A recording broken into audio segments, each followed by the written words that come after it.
Students, आज हम matter in our surroundings का थर्ड लेक्चर देखेंगे। ठीक है,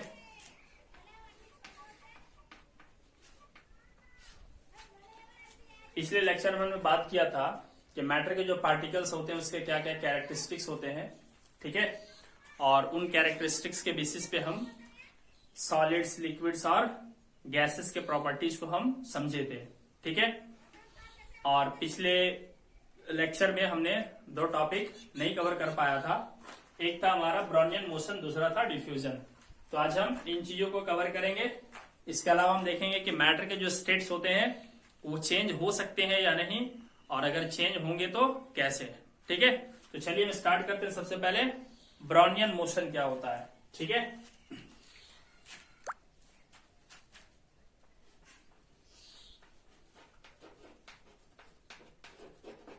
ब्राउनियन मोशन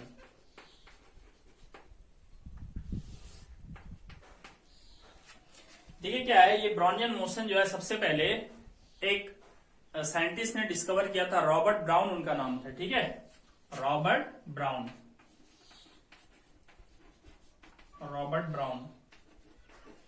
इन्होंने इस मोशन को सबसे पहले ऑब्जर्व किया था। ठीक है, इन्होंने ऑब्जर्व कैसे किया था, एक कंटेनर है ना, इस कंटेनर में उसने क्या देखा कि इसमें वाटर भरा हुआ है। ठीक, इस कंटेनर के अंदर जो है वो वाटर भरा हुआ है। ठीक, और वाटर को हम यहाँ पे उसके मॉलिक्यूल के फॉर्म में दिखा रहे हैं। ठीक है, इस तरह से ये वाटर मॉलिक्यूल्स हैं। ठीक, ये वाटर मॉलिक्यूल्स हैं। अब रॉबर्ट ब्राउन ने क्या किया, इनके ऊपर कुछ पॉलन ग्रेन्स रखा। पॉलन ग्रेन्स क्या होता है, फ्लावर जो होता है ना, फ्लावर, फूल है ना, तो उसका ये एक रिप्रोडक्टिव पार्ट है। ठीक है, येलो कलर का होता है, पीला पीला है ना।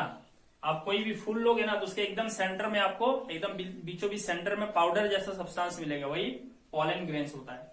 तो उन्होंने पॉलन ग्रेन्स जो है वो इस पानी के सरफेस के ऊपर रखा। ठीक, और उसने क्या देखा कि ये जो पॉलन ग्रेन्स है वो ना जिगजैग मोशन कर रहा है, जबकि पानी बाहर से देखने पे बिल्कुल स्टैटिक नजर आ रहा था, बिल्कुल स्थिर शांत।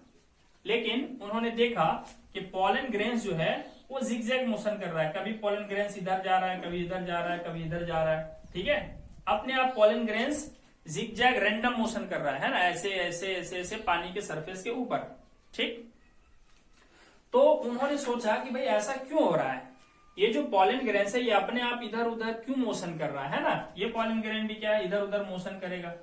ठीक है, ये अपने आप पानी के ऊपर वाले सरफेस में जिगजैग मोशन कर रहा है। ठीक, तो भाई ऐसा क्यों हुआ, तो उन्होंने बताया ऐसा इसलिए हुआ क्योंकि वाटर के जो पार्टिकल्स हैं वो कॉन्स्टेंटली मूविंग होते हैं। ठीक, तो जब कोई वाटर का पार्टिकल, मान लेते हैं ये वाला पार्टिकल तेजी से मूव करते हुए यहां आएगा, तो ये क्या करेगा, वाटर पार्टिकल इसको टक्कर मारेगा, है ना, इसको पॉलन ग्रेन को, तो पॉलन ग्रेन उधर चला जाएगा। अब दूसरा पार्टिकल आकर के, ये पार्टिकल मान लो यहां आकर के यहां पर पॉलन ग्रेन को टक्कर मारता है, तो पॉलन ग्रेन उधर चला जाएगा। इसका मतलब है कि वाटर के सरफेस जो पॉलन ग्रेन्स रखे हुए हैं, अगर वो अपने आप इधर उधर मूव कर रहे हैं, इसका मतलब कोई ना कोई उसे टक्कर मार रहा है, कोई ना कोई उसके साथ कोलाइड हो रहा है। ठीक है, अब जब यहाँ पे वाटर के अलावा कुछ है ही नहीं, इसका मतलब है वाटर के मॉलिक्यूल्स कोलाइड कर रहे हैं पॉलन ग्रेन्स के साथ, जिसकी वजह से पॉलन ग्रेन्स रैंडम मोशन कर रहा है। ठीक है, तो ये ब्राउनियन मोशन एक एविडेंस है ना, एक सबूत है कि वाटर के जो पार्टिकल्स होते हैं वो कॉन्स्टेंटली मूविंग है। यानी कि ब्राउनियन मोशन जो है वो पार्टिकल का कौन सा नेचर शो करता है, कि जो पार्टिकल्स होते हैं मैटर के वो कॉन्स्टेंटली मूविंग होते हैं, ये नेचर शो करता है। ठीक, तो ब्राउनियन मोशन क्या है, the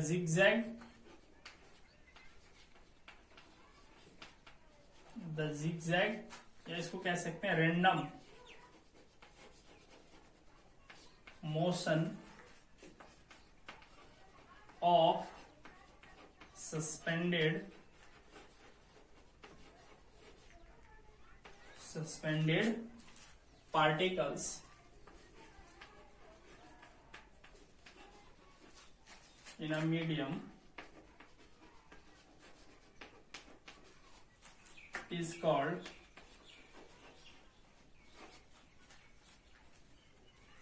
Brownian motion. Brownian motion, ठीक है। इस मीडियम के अंदर अगर हम पार्टिकल को सस्पेंड कर दें, छोड़ दें, तो अपने आप इधर उधर मोशन करने लगता है, जिसको हम क्या कहते हैं, ब्राउनियन मोशन, ठीक है। और ये एक एविडेंस भी देता है। क्या एविडेंस देता है? ब्राउनियन मोशन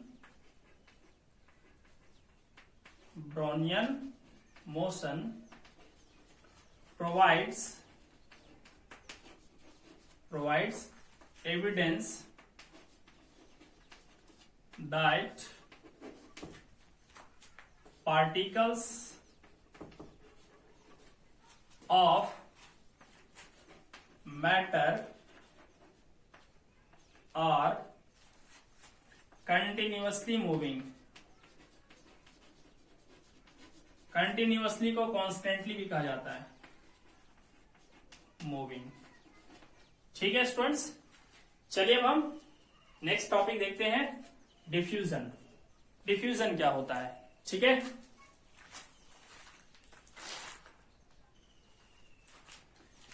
नेक्स्ट देखते हैं हम लोग डिफ्यूजन क्या होता है, ठीक है। वैसे हम पहले भी इन एक्टिविटीज को देख चुके हैं, बट मैंने वहां पे एक्सप्लेन नहीं किया था डिफ्यूजन क्या होता है, ठीक।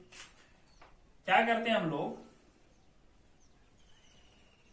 एक बीकर लेते हैं, इस बीकर में हम वाटर फिल करते हैं, ठीक। यहां तक जो इसमें वाटर पूरा फिल कर देते हैं।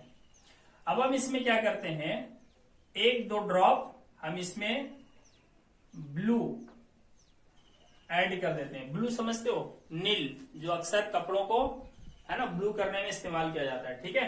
तो जब हम ब्लू इसमें डाल देंगे, है ना, नील डाल देंगे इस तरह से 2 बूंद, ठीक, और इसको हम अनडिस्टर्ब छोड़ देंगे, ठीक।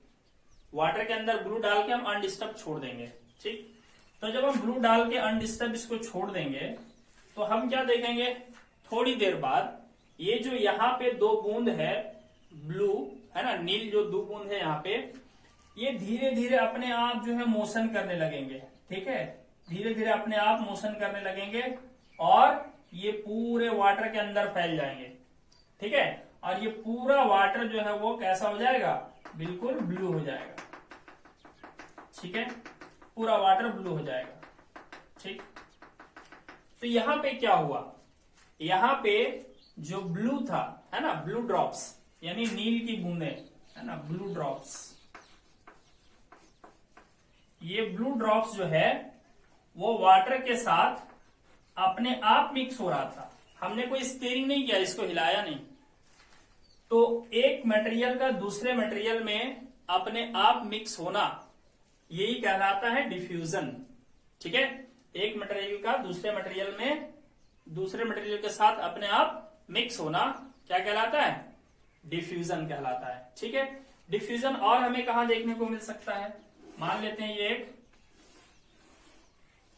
क्लोज्ड रूम है, बिल्कुल बंद कमरा है, ठीक है, कहीं से खिड़की दरवाजा खुला नहीं है, ठीक। तो इसमें ऐसा मालूम पड़ता है कि जिसमें एयर है ना, एयर पार्टिकल्स वो बिल्कुल रुके हुए हैं, इसका मूवमेंट हमें दिखता नहीं। अब हम एक कॉर्नर पे क्या करते हैं, इंसेंस स्टिक जलाते हैं। इंसेंस स्टिक का मतलब क्या हो गया, अगरबत्ती, ठीक है। जब हम इसको जलाएंगे तो यहां से स्मोक निकलेगा, ठीक। अब क्या है कि ये स्मोक यहीं रहेगा, या मान लेते हैं इस कॉर्नर पे कोई आदमी बैठा हुआ है, ठीक है। इस कॉर्नर पे अगर कोई आदमी चेयर में बैठा हुआ है, ठीक है, तो क्या ये स्मेल इस आदमी तक पहुंचेगा क्या, डेफिनेटली पहुंचेगा। जब हम किसी कमरे में एक कॉर्नर पे इंसेंस स्टिक लाइट करते हैं, जलाते हैं, और दूसरे कॉर्नर पे बैठ जाते हैं, तो वहां तक स्मेल अपने आप पहुंच जाता है।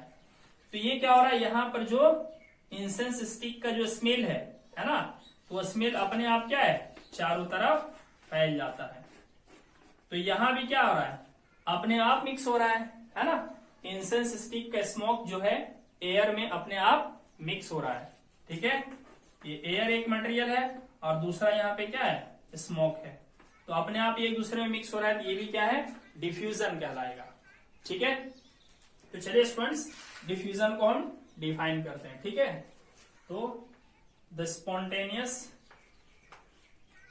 या the mixing of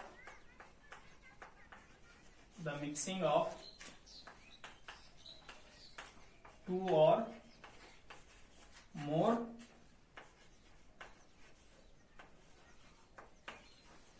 materials spontaneously मतलब अपने आप, ठीक है। spontaneously with each other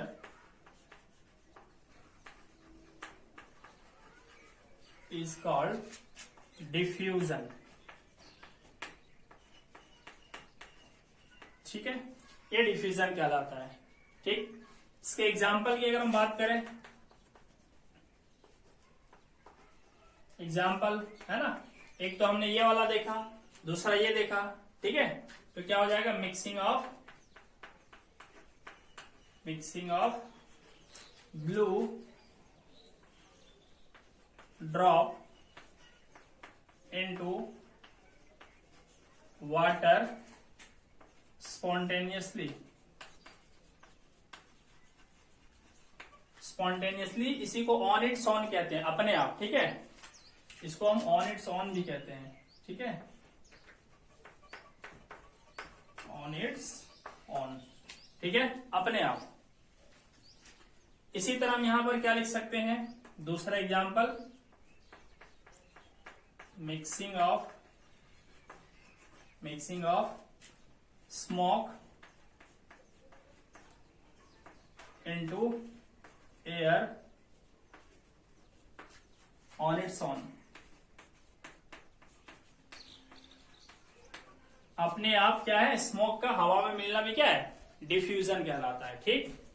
अब क्या है ना, डिफ्यूजन कभी फास्ट होता है, कभी स्लो होता है, ये अलग अलग फैक्टर्स पे डिपेंड करता है। तो चलिए हम देख लेते हैं डिफ्यूजन किस किस फैक्टर पे डिपेंड करता है, ठीक है।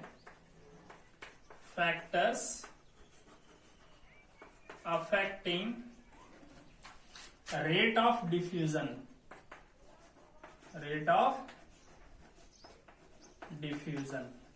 ठीक। तो पहला देखिए क्या है, यहां पर हमने क्या लिया था, ब्लू ड्रॉप्स, जो कि लिक्विड था, ठीक। यहां पर हमने लिया था वाटर, ये भी क्या था, लिक्विड था। तो जब एक लिक्विड दूसरे लिक्विड के साथ मिक्स होता है तो इसके लिए कुछ ना कुछ टाइम लगा होगा, ठीक है। चलिए यहां पर टाइम मान लेते हैं, कितना लगा होगा, 10 मिनट्स, मैं एक एवरेज मान लेता हूं, ठीक। और यहां पर हमने क्या लिया था, एयर, जो कि क्या था, गैस था, ठीक। और इंसेंस स्टिक, ठीक है, इंसेंस स्टिक जलता है तो उसमें से जो स्मोक निकलता है, ठीक है, वो एक्चुअल में वो गैस तो नहीं होता, वो सॉलिड पार्टिकल्स होता है, लेकिन बहुत छोटा छोटा होता है, ठीक है। वो सॉलिड पार्टिकल्स होता है लेकिन बहुत छोटा छोटा होता है, ठीक है। तो यहां पर हम क्या लेते हैं, चलिए उसको हम गैसियस मान लेते हैं, ठीक है। तो एक गैस दूसरे गैस में फास्ट मिक्स होता है और एक लिक्विड दूसरे लिक्विड में थोड़ा स्लो मिक्स होता है, ठीक। अच्छा, अगर हम बात करें दो सॉलिड की, जैसे मान लेते हैं ये एक वुडन प्लांक है, लकड़ी का एक पटरा है, ठीक। अब इसके नीचे हम दूसरा वुडन प्लांक लगा देते हैं और इसके ऊपर ना बहुत हेवी वेट डाल देते हैं और इसको दबा के छोड़ देते हैं।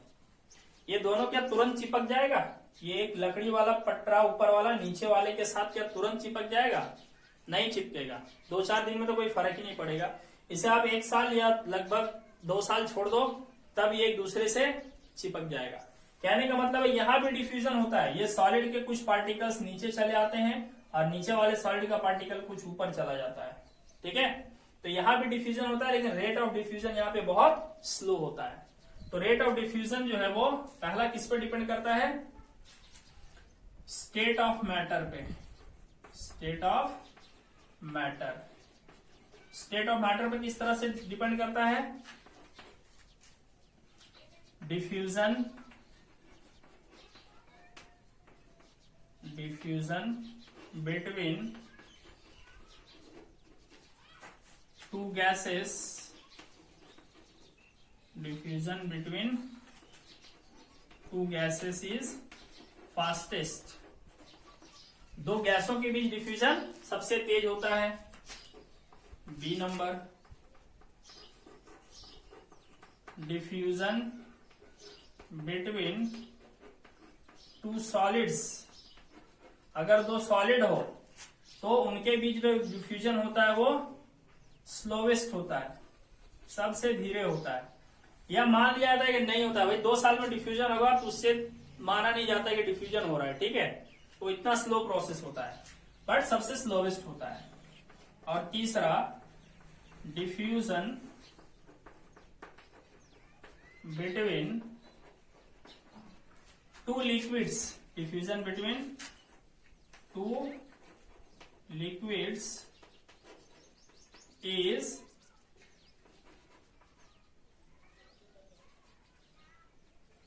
faster than gases, sorry, faster than solids but slower than gases। ठीक है, दो लिक्विड्स में जो डिफ्यूजन होता है वो सॉलिड से तो फास्ट होता है लेकिन गैस से कम होता है। तो एक फैक्टर डिपेंड करता है स्टेट ऑफ मैटर पे और दूसरा फैक्टर इसका डिपेंड करता है टेम्परेचर पे डिपेंड करता है।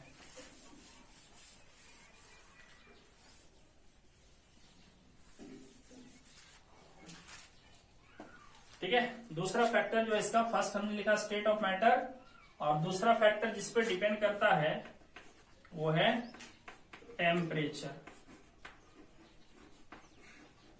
ठीक, टेम्परेचर पे डिपेंड करता है। मतलब क्या है कि मान लेते हैं हम लोग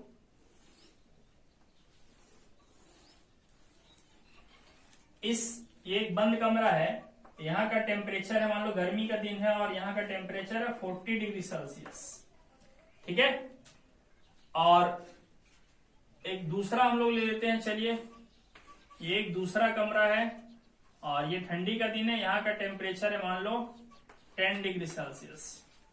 इस कमरे में भी हम लोग इंसेंस स्टिक जलाते हैं, यहां से स्मोक निकलेगा, और इस कमरे में भी हम इंसेंस स्टिक जलाते हैं, यहां से भी स्मोक निकलेगा।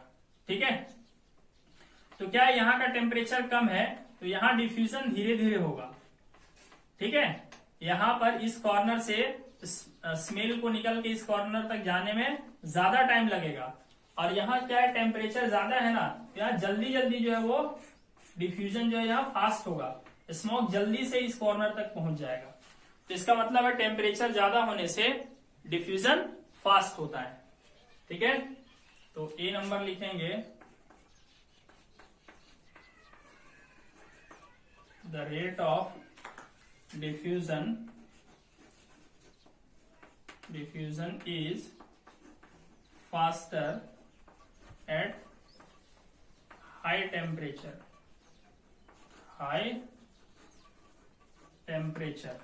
ठीक है, और क्या होगा,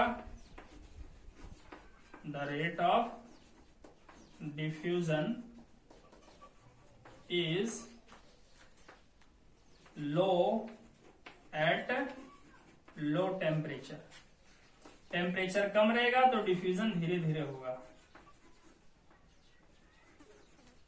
ठीक है, चलिए अब हम ऐसा जानते हैं कि ऐसा क्यों होता है, टेम्परेचर कम होने पे धीरे धीरे डिफ्यूजन क्यों होगा और टेम्परेचर ज्यादा होने से फास्ट डिफ्यूजन क्यों होगा।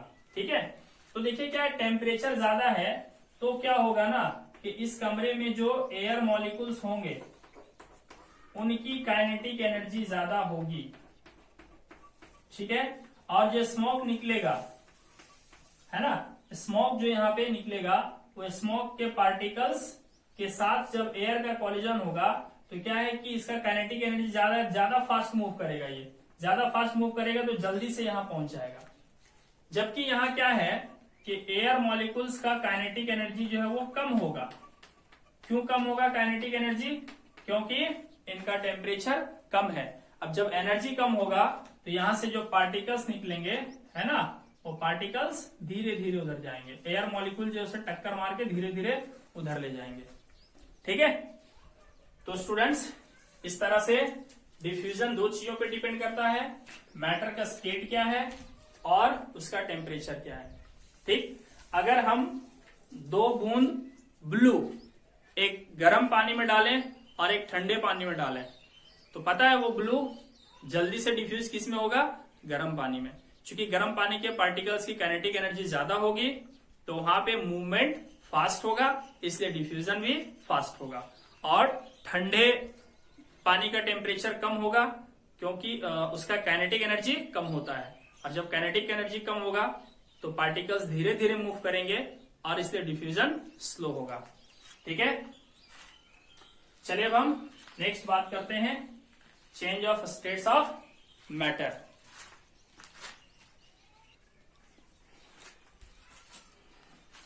तो स्टूडेंट्स अब हम नेक्स्ट देखेंगे change of state of matter.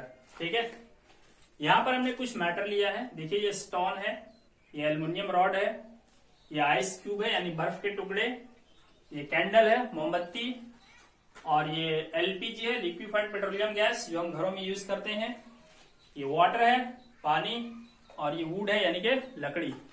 ठीक है, अगर हम इनके स्टेट्स की बात करें तो स्टोन जो है ये सॉलिड स्टेट में है। एल्युमिनियम की बात करें, एल्युमिनियम रॉड की, तो ये भी सॉलिड स्टेट में है। आइस क्यूब्स की बात करें ये भी सॉलिड स्टेट में है। कैंडल की बात करें सॉलिड स्टेट में है। लिक्विफाइड पेट्रोलियम गैस की बात करें तो ये गैसेस स्टेट में है। ठीक, वाटर की बात करें ये लिक्विड स्टेट में है, और वुड की बात करें ये सॉलिड स्टेट में है। ठीक है, अब सवाल है कि क्या मैटर अपना स्टेट चेंज कर सकता है? कोई चीज अगर सॉलिड है तो क्या वो लिक्विड में बदल सकता है या गैस में बदल सकता है? जैसे अगर हम बात करें स्टोन की, पत्थर की, पत्थर कभी लिक्विड स्टेट में आ सकता है? बिल्कुल नहीं।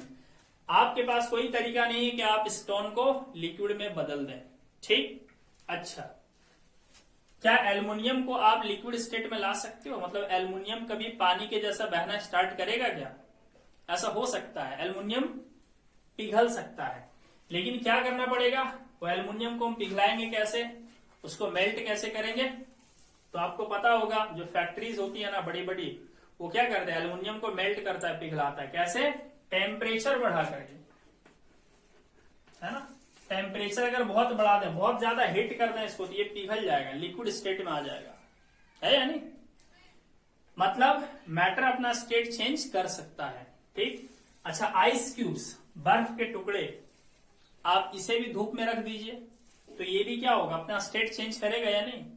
बिल्कुल चेंज करेगा, ये पिघलने लगेगा, है ना, और लिक्विड स्टेट में आने लगेगा। लेकिन उसके लिए क्या करना पड़ेगा? सनलाइट में जब हम उसे छोड़ देंगे यहां भी टेम्परेचर क्या होने लगेगा? इंक्रीज होने लगेगा। ठीक, कैंडल, मोमबत्ती, क्या ये सॉलिड से लिक्विड हो सकता है? बिल्कुल। हम लोग जलता हुआ मोमबत्ती को क्या देखते हैं? वो पिघलने लगता है ना। अगर हम इसे जलाना स्टार्ट कर दें तो ये पिघलना शुरू कर देगा और पिघल के नीचे गिरने लगता है। ठीक, यानी यहां भी अगर हम टेम्परेचर इंक्रीज कर दें तो पिघलने लगेगा। अब है लिक्विफाइड पेट्रोलियम गैस। ठीक है, ध्यान दीजिएगा, यहाँ वर्ड है लिक्विफाइड, यानी लिक्विड में बदला गया है। कभी भी आप अपने घर के सिलेंडर को आप ऐसे जरा शेक करके देखिएगा, हिला के देखिएगा, आपको लगेगा इसके अंदर पानी जैसा लिक्विड भरा हुआ है ना, कोई लिक्विड भरा हुआ है, इस तरह से आप फील करेंगे। तो असल में ये लिक्विड स्टेट में है, लेकिन जैसे इसका नोब खोला जाता है बाहर हमें गैस दिखाई देता है। ठीक है, बाहर जो निकलता है वो तो गैस निकलता है, लेकिन अंदर वो ना लिक्विड के फॉर्म में है ना, अंदर वो लिक्विड के फॉर्म में है। यानी यहां भी स्टेट चेंज हो रहा है, लिक्विड से किस में बदल रहा है, गैस में, है ना। ये जो है एलपीजी, वैसे तो हम इसे गैस कहते हैं, लेकिन बोतल के अंदर ये लिक्विड फॉर्म में होता है, ठीक। तो यहाँ इस वजह क्या है, यहाँ तो कोई टेम्परेचर वगैरह चेंज नहीं हो रहा है, तो यहाँ प्रेशर का फर्क है ना। यहाँ पे क्या हो रहा है, प्रेशर। तो प्रेशर यहाँ डिक्रीज हो रहा है, नॉब खोलेंगे ना तो प्रेशर, बाहर प्रेशर कम होता है, बोतल के अंदर प्रेशर ज्यादा होता है। तो जब प्रेशर कम होगा ना तो लिक्विड जो है वो गैस में बदल जाएगा, ठीक है। वाटर, अगर हम वाटर को चाहें कि ये गैसियस स्टेट में चला जाए, यानी कि वेपर में चला जाए, तो टेम्परेचर क्या करना पड़ेगा, इसका इंक्रीज करना पड़ेगा। और अगर हम पानी को चाहें कि बर्फ में बदल जाए, आइस क्यूब में बदल जाए, तो रेफ्रिजरेटर में डाल देंगे और इसका टेम्परेचर क्या कर देंगे, घटा देंगे, तो ये वापस किस में चला जाएगा, ये सॉलिड स्टेट में बदल जाएगा। और टेम्परेचर बढ़ा दोगे तो गैसियस स्टेट में चला जाएगा, ठीक है। लकड़ी, क्या ये अपना स्टेट चेंज करेगा, ये बिल्कुल भी अपना स्टेट चेंज करने वाला नहीं है, चाहे जितना गर्म कर लो या जितना ठंडा कर लो इसको, ठीक है। तो स्टूडेंट्स, यहां पर हम क्या देखते हैं कि हमारे सराउंडिंग्स में जो मैटर है, ठीक है, उनमें से कई मैटर ऐसे हैं जो अपना स्टेट चेंज नहीं कर सकता, ठीक है, और कई मैटर ऐसे हैं जो अपना स्टेट चेंज कर सकता है। तो स्टेट चेंज होने के लिए क्या क्या जरूरी है ना, वो कौन कौन सा फैक्टर है जिसको बदल देने से मैटर का स्टेट बदल जाता है। तो वो दो चीजें हैं, एक है टेम्परेचर, है ना, टेम्परेचर चेंज करने से मैटर का स्टेट चेंज हो सकता है, और दूसरा है प्रेशर, ठीक। तो टेम्परेचर और प्रेशर ये दो ऐसे फैक्टर्स हैं जिससे कई मैटर का स्टेट डिसाइड होता है, यानी कि वो सॉलिड होगा या लिक्विड होगा या गैस होगा, ये डिपेंड करता है कि उस मटेरियल का प्रेशर कितना है या टेम्परेचर कितना है, ठीक। तो आज हम एक टॉपिक कवर करेंगे, टेम्परेचर का क्या इफेक्ट होगा किसी मटेरियल के ऊपर, ठीक है। आइए वो देखते हैं। तो चलिए हम देखते हैं, टेम्परेचर चेंज करेंगे तो मैटर के स्टेट पे उसका क्या इफेक्ट पड़ता है, ठीक है। तो इसके लिए एक एक्टिविटी है, आइए हम उस एक्टिविटी को देखते हैं, ठीक। चलिए, ये एक कंटेनर है,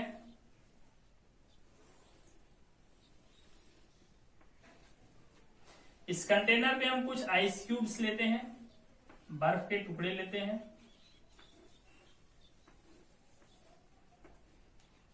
ठीक है। इस तरह से हम आइस क्यूब्स लेते हैं।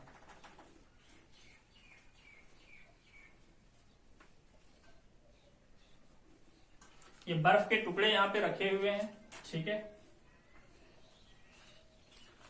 और हम इसमें क्या करते हैं, एक थर्मामीटर लगाते हैं।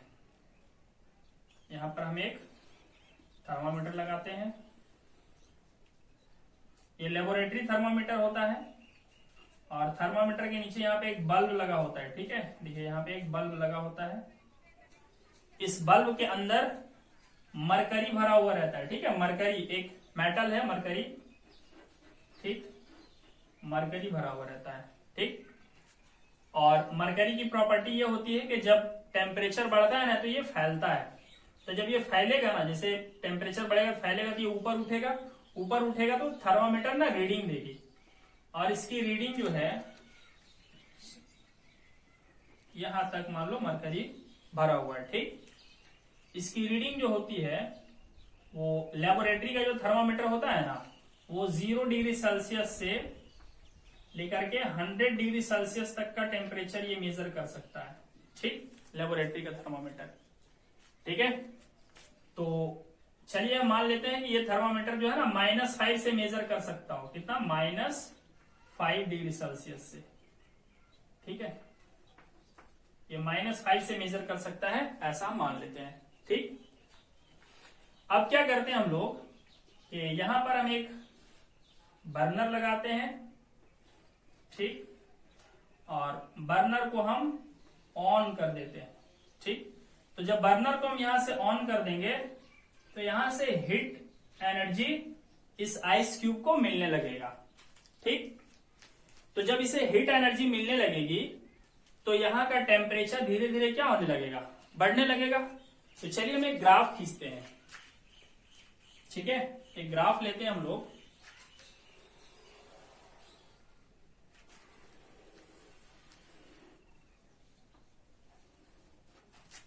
ठीक।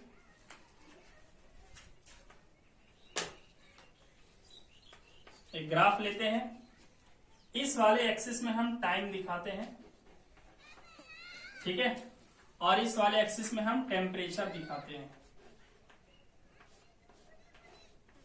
ठीक। अब हम क्या करते हैं कि हमने देखा जब टाइम बिल्कुल स्टार्ट हुआ उस समय थर्मामीटर की रीडिंग थी -5 डिग्री सेल्सियस, है ना। यानी ये ग्राफ स्टार्ट हो रहा है -5 डिग्री सेल्सियस से, ठीक है। और जैसे जैसे टाइम बढ़ता गया, है ना, 1 सेकेंड हुआ, 2 सेकेंड हुआ, तो उसकी रीडिंग बढ़ती चली गई, है ना। चलिए हम टाइम यहां पे दिखा देते हैं, मिनट में चले ले लेते हैं, टाइम इन मिनट। तो 1 मिनट, 2 मिनट, 3 मिनट, 4, 5, 6, 7, 8, 9। और टेम्परेचर भी यहां पर हम दिखा देते हैं, ठीक है। ये 0, ये -5 है, ये 0 है, ये 5 है, ये 10 है, 15, इस तरह से बढ़ते बढ़ते बढ़ते बढ़ते यहां पर आकर के मान लेते हैं 100 है, यहां पे 105 है, ठीक। तो क्या करते हैं, जब हम बर्नर को ऑन कर देते हैं तो यहाँ पे हमें रीडिंग शुरू में थर्मामीटर में देखते हैं कि रीडिंग मुझे -5 मिल रहा है। अब जैसे जैसे ये हीट होने लगता है तो टेम्परेचर बढ़ने लगता है, -5 से -4, -3, -2, -1, फिर 0, यानी नेगेटिव से 0 की तरफ आने लगता है टेम्परेचर। तो मान लेते हैं, चलिए 1 मिनट में टेम्परेचर 0 हो जाता है, तो टाइम 1 मिनट और टेम्परेचर 0, तो हमें इस तरह का ग्राफ मिलता है, ठीक है। उसके बाद क्या होता है कि जब 0 आ जाता है तब हम देखते हैं कि थर्मामीटर जो रीडिंग है वो 0 में ही रुक जाता है। अब ये यहाँ पे रीडिंग चेंज नहीं करता, 0 ही रह जाता है, ठीक।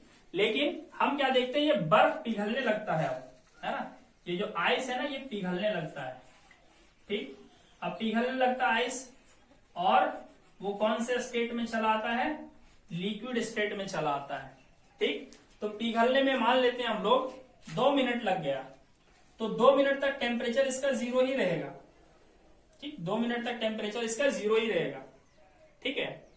अब जब सारा बर्फ पिघल जाता है, सारा आइस मेल्ट हो जाता है, तब फिर देखते हैं कि टेम्परेचर इसका बढ़ने लगता है, ठीक। फिर टेम्परेचर बढ़ने लगता है, यानी कि मरकरी हीट होगा तो एक्सपेंशन होगा, एक्सपेंशन होगा तो टेम्परेचर बढ़ने लगता है, और ये टेम्परेचर बढ़ते रहता है, बढ़ते रहता है, यहां से हीट मिलते रहता है और टेम्परेचर इसका बढ़ते रहता है। तो थर्मामीटर की रीडिंग हम देखते हैं कि अगले, है ना, अगले 5 मिनट में हम देखते हैं कि ये टेम्परेचर 100 डिग्री सेल्सियस हो जाता है, ठीक। अगले 5 मिनट में टेम्परेचर 100 डिग्री सेल्सियस हो जाता है, ठीक है। तो इस दौरान लिक्विड स्टेट में रहता है, ठीक है, वाटर। अब क्या है, जब टेम्परेचर फिर 100 हो जाता है तो फिर से देखते हैं हम लोग कि थर्मामीटर जो है वो 100 की रीडिंग में आकर के रुक जाता है, जबकि हम हीट यहां देते रहते हैं, लेकिन 100 के बाद टेम्परेचर बढ़ना रुक जाता है। लेकिन फिर यहां पर एक चेंज देखते हैं, अब क्या होता है, वाटर जो है ना वो वेपर बन के यहां से निकलने लगता है, ठीक है। वाटर यहां से वेपर बन के निकलने लगता है, लेकिन टेम्परेचर 100 ही रहता है। यानी अब टाइम तो पास हो रहा है लेकिन टेम्परेचर 100 ही रहेगा, ऊपर नहीं भागेगा ग्राफ, चाहे कितना भी टाइम हो जाए, ठीक। और ये तब तक रहता है जब तक के यहाँ का ये सारा वाटर जो है वो वेपर में ना बदल जाए। जब सारा वाटर वेपर में बदल चुका होता है तब जाकर के क्या होगा कि थर्मामीटर का कांटेक्ट इससे टूट जाएगा, ठीक है, और टेम्परेचर आगे हो सकता है बढ़ जाएगा। लेकिन हमने यहाँ जो थर्मामीटर लिया उसकी मैक्सिमम रीडिंग 100 हो सकती है। कोई और थर्मामीटर लेंगे हम लोग जो कि 110 तक भी जा सकता है। ठीक है, चलिए, तो अब यहां पर 3 बातें गौर करने लायक थी। पहली बात ये कि शुरू में आइस -5 डिग्री सेल्सियस पे था, तो इसका टेम्परेचर बढ़ रहा था, बढ़ते बढ़ते बढ़ते कहां पे आ गया, 0 में आ गया। 0 में आकर के टेम्परेचर बढ़ना रुक गया। लेकिन हम हीट अभी भी दे रहे थे, हीट अभी भी हम दे रहे थे, लेकिन उसका टेम्परेचर नहीं बढ़ रहा था। तो ये हीट कहां गया? ठीक है, अच्छा, फिर क्या हुआ कि जब सारा आइस बदल गया वाटर में, उसके बाद फिर टेम्परेचर बढ़ने लगा। ठीक है, और बढ़ते बढ़ते बढ़ते बढ़ते टेम्परेचर 100 हो गया। और जब 100 डिग्री सेल्सियस टेम्परेचर हो गया, तो फिर से हमने देखा कि टाइम तो पास हो रहा था लेकिन टेम्परेचर नहीं बढ़ रहा था। ठीक है, तो उस दौरान जो हम हीट दिए वो हीट फिर कहां गया? ठीक है, तो स्टूडेंट्स मैं इस ग्राफ में दिखा देता हूं। चलिए मान लेते हैं ये O है, ये A है, ये B है, ये C है और ये D है। तो पार्ट OA जो दिखा रहा है, यहां पे आइस है, यानी कि सॉलिड स्टेट में है। ठीक, AB में क्या हो रहा है ना, पार्ट AB जो है ये क्या दिखा रहा है कि यहां पे क्या हो रहा था, आइस जो था ना वो बदल रहा था, किसमें? आइस पिघल रहा था। ठीक है, आइस जो है वो पिघल रहा था, ice was melting into water. ठीक है, यानी यहां स्टेट चेंज हो रहा था। AB में क्या हो रहा था, स्टेट चेंज हो रहा था। आइस का मतलब क्या हो गया, सॉलिड। तो सॉलिड जो है वो बदल रहा था किसमें, वाटर का मतलब क्या हो गया, लिक्विड। ठीक, तो यहां पर स्टेट चेंज हो रहा था। ठीक, अच्छा, फिर BC पार्ट क्या दिखाता है, B से लेकर के C तक का। यहां पर क्या है, लिक्विड है ना। BC क्या दिखाता है, वाटर, यानी कि लिक्विड स्टेट में है। ठीक है, लिक्विड स्टेट को दिखा रहा है। अब C से D में फिर क्या हो रहा था, वाटर जो है वो वेपर में चेंज हो रहा था। ठीक है, CD क्या दिखाता है, वाटर वाज, है ना। वाटर जब वेपर में चेंज होता है इसको हम लोग बोलते हैं boiling. Water was boiling into vapour. Water जो है वो वेपर में बॉइल कर रहा था। वाटर का मतलब क्या, लिक्विड। यानी कि ये जो पार्ट CD है ना, ये भी स्टेट चेंज कर रहा है, लिक्विड से क्या बदल रहा है, वेपर का मतलब क्या हो गया, गैस। लिक्विड जो है वो गैस में बदल रहा है। ठीक है, तो कई बार ग्राफ पर बेस्ट क्वेश्चन पूछ दिया जाता है कि कौन सा पार्ट स्टेट चेंज दिखाता है। तो जो पार्ट टाइम एक्सिस के पैरेलल है, यानी ये वाला पार्ट और ये वाला पार्ट। ठीक है, और ये वाला पार्ट क्या दिखा रहा है, यहां से यहां तक जो है ना, ये आइस ही है। O से A तक आइस है, A से B तक आइस भी है और वाटर भी है, यानी कि आइस बदल रहा है वाटर में। अब B से C तक क्या है, खाली वाटर है। ठीक है, और C से D में क्या है, फिर वाटर जो है वो वेपर में बदल रहा होता है। ठीक है, तो चलिए अब हम इसके कुछ पॉइंट्स पर बात कर लेते हैं।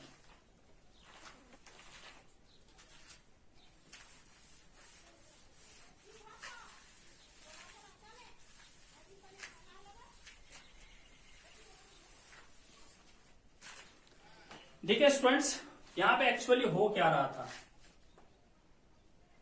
Effect of change of temperature. तो टेम्परेचर चेंज का इफेक्ट क्या होता है, on increasing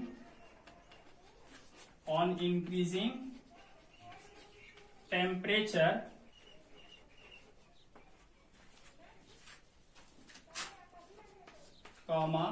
solid changes into liquid or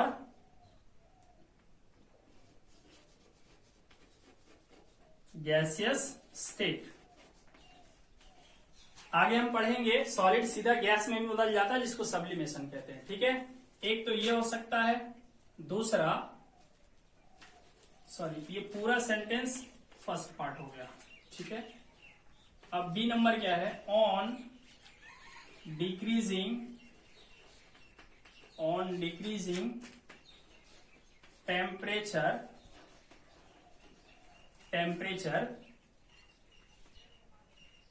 gas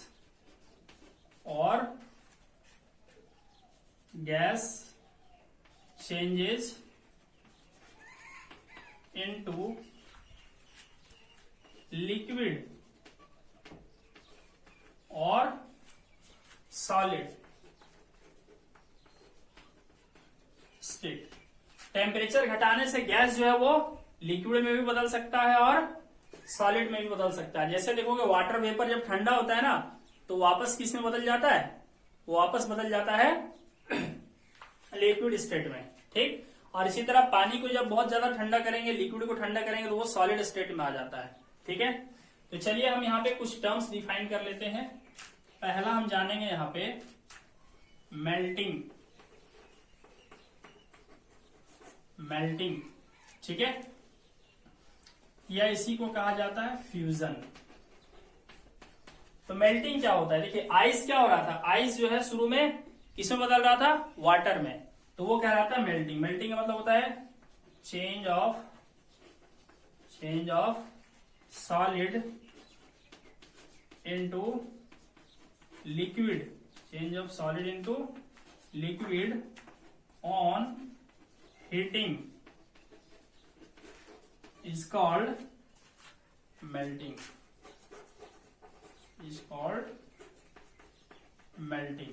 ठीक।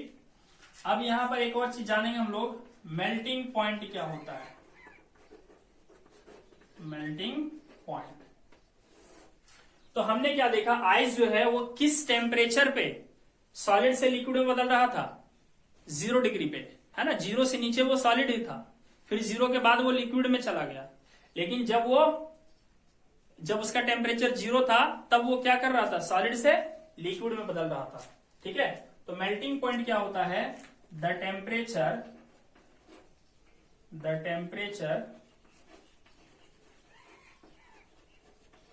at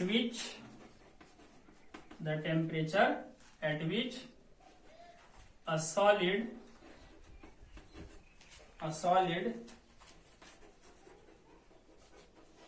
changes into liquid at atmospheric pressure is called melting point, ठीक है। मेल्टिंग पॉइंट वो टेम्परेचर होता है जिस टेम्परेचर पे कोई सॉलिड लिक्विड में बदलता है, बट प्रेशर कितना होना चाहिए, एटमॉस्फेरिक प्रेशर होना चाहिए। मतलब एटमॉस्फेयर का जो नॉर्मल प्रेशर होता है वो प्रेशर, क्योंकि प्रेशर कम ज्यादा होने से भी ना मेल्टिंग पॉइंट कम ज्यादा हो सकता है, ठीक है। अब मेल्टिंग पॉइंट के बारे में खास बात क्या है कि मान लेते हैं हमारे पास एक सब्सटेंस है ए, ठीक। ए जो है 0 डिग्री सेल्सियस पे पिघल जाता है, और एक मेरे पास दूसरा सब्सटेंस है बी जो है मान लो 50 डिग्री सेल्सियस पे पिघलता है। तो बी का मेल्टिंग पॉइंट ज्यादा है, इसका मतलब क्या है कि बी के जो पार्टिकल्स हैं, है ना, बी मैटर है और इसके जो पार्टिकल्स हैं इसके बीच फोर्स ऑफ अट्रैक्शन ज्यादा होगा, ठीक है। तो ये क्या है, इट ऑल्सो, है ना, it also tells the strength of force of attraction between particles of a matter, matter के पार्टिकल्स के बीच में जो फोर्स ऑफ अट्रैक्शन वो कितना मजबूत है ये हमें पता चलता है मेल्टिंग पॉइंट से, है ना। मेल्टिंग पॉइंट ज्यादा होगा तो समझ लो कि पार्टिकल्स के बीच में फोर्स ऑफ अट्रैक्शन ज्यादा होगा, ठीक है। और अगर मेल्टिंग पॉइंट कम है तो समझ लेना है कि पार्टिकल्स के बीच फोर्स ऑफ अट्रैक्शन कमजोर है, एग्जाम्पल देख लेते हैं मेल्टिंग पॉइंट का, ठीक है। जैसे melting point of ice is 0 degree Celsius. जैसे पानी का मेल्टिंग पॉइंट क्या है, 0 डिग्री सेल्सियस है, यानी ये वो टेम्परेचर है जिसपे आइस यानी बर्फ जो है वो पिघलने लगेगा, ठीक। कभी कभी इसको केल्विन में भी लिखा जाता है। केल्विन में कैसे लिखेंगे, 273 ऐड कर देने से ना वो टेम्परेचर जो है वो केल्विन में बदल जाता है। तो जैसे यहाँ पे टेम्परेचर 0 है, तो 0 में अगर 273 ऐड कर दें तो 273 मिलेगा। वैसे एग्जैक्टली ये होता है 273.16 इतना होता है, ठीक। लेकिन ये डेसिमल के बाद 16 को नेग्लेक्ट कर देते हैं, तो इतना केल्विन, ठीक है। तो केल्विन भी टेम्परेचर का यूनिट है, तो केल्विन एसआई यूनिट है, ठीक है। और ये जो है वो स्टैंडर्ड यूनिट है, ठीक।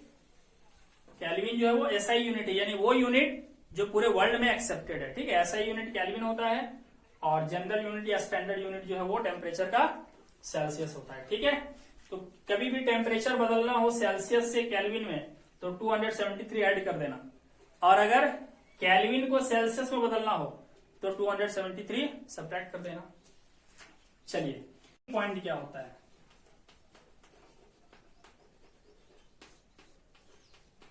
Boiling point. पहले तो हम देखेंगे बॉइलिंग क्या होता है, बॉइलिंग या वेपोराइजेशन, ठीक। तो वेपोराइजेशन में क्या होता है, लिक्विड जो होता है ना, लिक्विड ये गैसियस स्टेट में चेंज होता है, ठीक है। तो क्या हो जाएगा, change of liquid into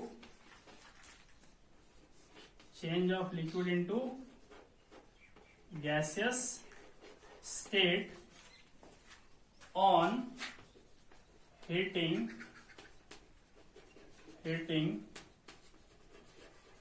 is called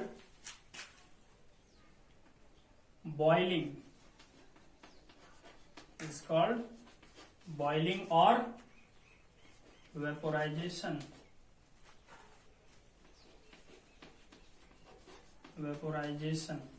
ठीक है। यहाँ पे यू मिसिंग है, वेपोराइजेशन, ठीक है। यानी कि किसी लिक्विड का गैस में बदलना क्या कहलाता है, वेपोराइजेशन। बट ये हीट करने पे बदलना चाहिए, ठीक है। वरना अगर बगैर हीट किए वो बदल रहा है तो वो एक अलग चीज कहलाता है, हम आगे पढ़ेंगे, है ना, इवापोरेशन, ठीक है। चलिए नेक्स्ट अब हम देख लेते हैं बॉइलिंग पॉइंट क्या होता है। बॉइलिंग पॉइंट, ठीक है। बॉइलिंग पॉइंट क्या होता है, जिस तरह हमने अभी मेल्टिंग पॉइंट डिफाइन किया है ना, उसी तरह बॉइलिंग पॉइंट क्या होगा, जिस टेम्परेचर पे, है ना, जिस टेम्परेचर पे कोई लिक्विड गैस में बदलता है ना, उस टेम्परेचर को हम कहते हैं बॉइलिंग पॉइंट, ठीक है। तो क्या हो जाएगा, the temperature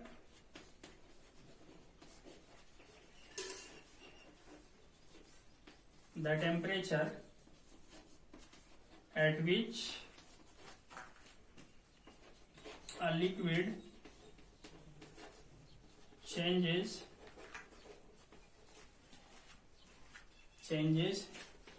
into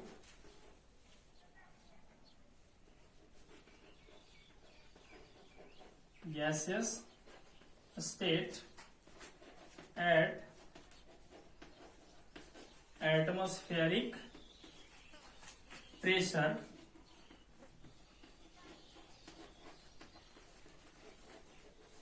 is called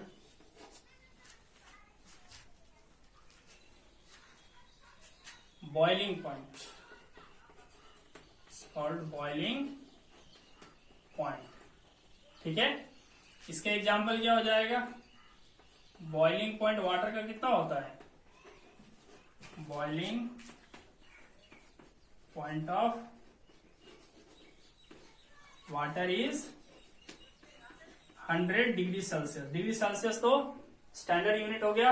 अगर हम इसे बदलना चाहें केल्विन में तो क्या करना होगा, 273 ऐड कर देंगे, तो 273 और 100 कितना हो गया, 373 केल्विन। ठीक है, केल्विन ऐसा यूनिट है। अब एक चीज हम देखेंगे, हमने मेल्टिंग पॉइंट डिफाइन किया, उस समय भी आया था एटमॉस्फेरिक प्रेशर, और बॉइलिंग पॉइंट भी डिफाइन कर रहा हूं, उस समय भी आया एटमॉस्फेरिक प्रेशर। ठीक है, एक्चुअली एटमॉस्फेरिक प्रेशर क्यों डेफिनेशन में शामिल किया जाता है, क्योंकि अगर हम एटमॉस्फेयर का प्रेशर देखें, इसके ऊपर ना ये जो बर्तन है इसके ऊपर एयर तो बहुत ऊंचाई तक होगा, बिल्कुल है ना, जितना किलोमीटर तक हमारा एटमॉस्फेयर होगा, तो एयर ना इस पे प्रेशर लगाता है। किस पे? जो मटेरियल इस बर्तन के अंदर रखा हुआ है, ठीक है, पूरा ये एयर रहता है इसके ऊपर, बर्तन के ऊपर पूरा एयर रहता है। तो एयर जो है हमारे एटमॉस्फेयर का, वो नीचे की तरफ एक प्रेशर लगाता है। तो प्रेशर यहाँ पे जो लगता है ना, जो प्रेशर, वो प्रेशर अगर हम बदल देंगे तो जिस टेम्परेचर पे ये बॉईल कर रहा था ना, जैसे वाटर अगर 100 पे बॉईल कर रहा था, तो ये 100 पे बॉईल नहीं करेगा। ठीक है, वो चेंज हो जाएगा। तो चेंज किस तरह से होता है ये थोड़ा सा हम देख लेते हैं। ठीक है, इंपॉर्टेंट पॉइंट है, इसको ध्यान रखिएगा। ठीक है, तो क्या होगा, on increasing atmospheric pressure, on increasing atmospheric pressure, the boiling point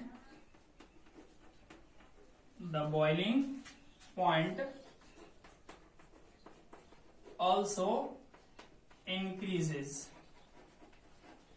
boiling point बढ़ जाएगा, यानी कि अगर ये 100 में बॉईल कर रहा था, अगर हम यहाँ का प्रेशर बढ़ा दें तो ये 100 में नहीं बॉईल करेगा, हो सकता है 150 में बॉईल करना स्टार्ट कर दे। ठीक है, तो क्या एटमॉस्फेरिक प्रेशर बढ़ा देने से बॉइलिंग पॉइंट भी जो होता है वो क्या होता है, बढ़ जाता है ना। सॉरी, ये बॉइलिंग पॉइंट होगा, बॉइलिंग पॉइंट जो है वो बढ़ जाता है। ठीक, इससे रिलेटेड कई बार क्वेश्चन पूछा जाता है कि प्रेशर कुकर जो होता है ना, उसमें खाना जल्दी पक जाता है, लेकिन जब हम खाना को एक ओपन वेसल में पकाएंगे, ओपन कंटेनर में पकाएंगे, खुला बर्तन में, तो देर से पकता है। क्यों?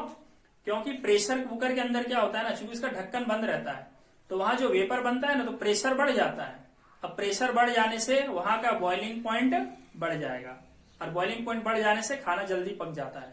ठीक है, और वही खुला बर्तन में क्या है, वेपर तो बाहर निकल जाता है, तो प्रेशर ज्यादा नहीं बन पाता है, उतना ही प्रेशर रहता है जितना कि एटमॉस्फेयर का प्रेशर है, इसलिए वहां पर बॉइलिंग पॉइंट घट जाता है, इसलिए ज्यादा देर लगता है ओपन कंटेनर कुकिंग करने में। ठीक है, चलिए इसको हम यहां भी समझ लेते हैं। एक क्वेश्चन अक्सर पूछा जाता है ना, हॉट्स क्वेश्चन में, कि एक आदमी जो है ये पहाड़ पे जाके खाना बनाता है, ठीक, और एक आदमी सेम है ना, सेम साइज का बर्तन और सब कुछ सेम रखता है, बट वो ग्राउंड पे खाना बनाता है। ठीक है, वो यहाँ पे खाना बना रहा है, नीचे आग जल रहा है, मान लो यहाँ पे खाना बनाता है, तो किसका खाना जल्दी पकेगा? जो आदमी पहाड़ पे उसका जल्दी पकेगा, या जो आदमी ग्राउंड पे है उसका खाना जल्दी पकेगा? ठीक है, तो चलिए हम देखते हैं क्या होगा। पहाड़ में क्या है, देखिए ये मान लेते हैं ग्राउंड है, तो अब देखिए पहाड़ का लेवल ये हुआ और ग्राउंड का लेवल ये हुआ, तो देखिए पहाड़ के ऊपर है ना हवा का पार्टिकल है यहां तक, और ग्राउंड में देखिए हवा का पार्टिकल नीचे तक रहेगा, है ना, ये सब एयर है। तो यहां देख सकते हो इतना एक्स्ट्रा हवा है, यहाँ पे इतना एक्स्ट्रा एयर है, और यहाँ पे एयर कम है, तो एयर कम है तो यहाँ प्रेशर कम होगा, है ना, यहाँ पर जो प्रेशर है वो कम होगा, एटमॉस्फेरिक प्रेशर, और यहाँ पर जो एटमॉस्फेरिक प्रेशर है वो ज्यादा होगा। तो यहाँ प्रेशर ज्यादा होगा तो क्या है, यहाँ का बॉइलिंग पॉइंट भी ज्यादा होगा, और बॉइलिंग पॉइंट ज्यादा होगा तो खाना यहाँ जल्दी पकेगा। ठीक, लेकिन ऊंचाई पे क्या है कि एटमॉस्फेरिक प्रेशर कम होगा, तो इससे यहाँ का बॉइलिंग पॉइंट घट जाएगा, और बॉइलिंग पॉइंट घट जाने से ये खाना देर से पकेगा। ठीक है, तो वही पहाड़ में खाना बनाना बड़ा मुश्किल है। ठीक है, क्योंकि वहां पे एटमॉस्फेरिक प्रेशर कम होता है। हाँ, अगर आप यहाँ पे प्रेशर कुकर का यूज कर दो तो कोई फर्क नहीं पड़ेगा। ठीक है, क्यों? क्योंकि प्रेशर कुकर यूज कर दोगे ये ढक्कन इसका बंद हो जाएगा, तो यहाँ से जो वेपर बनेगा वो यहीं रहेगा, तो यहाँ का प्रेशर ऑटोमेटिक बढ़ जाएगा। ठीक, तो प्रेशर कुकर में जल्दी बन जाएगा। ठीक है, चलिए तो स्टूडेंट्स अभी हमें इस पे बहुत सारी बातें करनी है। अभी हमें लेटेंट हीट की बात करनी है, latent heat of vaporisation, latent heat of evaporation, फिर स्टेट चेंज होता है, उस समय टेम्परेचर क्यों नहीं बढ़ता है। ठीक है, इन सब चीजों पर हम डिस्कस करेंगे अगले टॉपिक में। तब तक के लिए वेट करते रहिए।